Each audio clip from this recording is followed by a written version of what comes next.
Christmas vibes ramdam na ngayong unang araw ng Burr Months. Silipin sa report.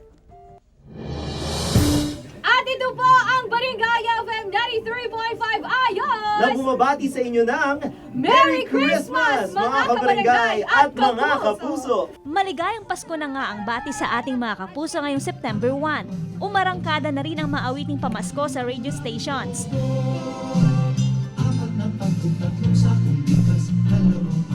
Di may pagkakailang good vibes ang pagpasok ng Burr Months, lalo't kilala ang ating bansa sa may pinakamahabang selebrasyon ng Pasko. Normally, nasa 50% na po ang ating playlist. Kaya more Christmas songs po maririnig nyo sa ating stasyon ngayon. Lalo na po ngayon may pandemic po tayo. Kapag nakarinig ko po talaga ng Christmas song, parang nag-good vibes ka. Yung kahit hindi ka sure kung may pera, ganyan. Parang nakaka-good vibes talaga sa feelings. Ang ilan nating mga kapuso, nagumpisa na rin mag-ayos ng Christmas decorations sa kanilang mga tahanan. At kahit pa kakaumpisa pa lang ng Burr Months, may kanya-kanya ng hiling ang ating mga kapuso. Dahil nga hindi nakakapasok sa school yung mga bata, ang wish ko, literal, yung magkaroon po ng laptop yung aking mga anak. Sana matapos ng lahat at mabalik na sa normal, sa dati na okay ang negosyo ng mga tao, ang education ng mga bata. Kilala sa pagiging matatag ang mga Pilipino. Kahit pa nga anong pagsubok ang kaharapin, hindi patataob. At kung madadapa man,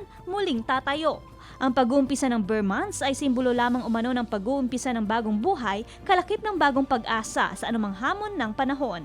Kasama si Henry Dumincil, Joan Punsoy, Balita Amyanan.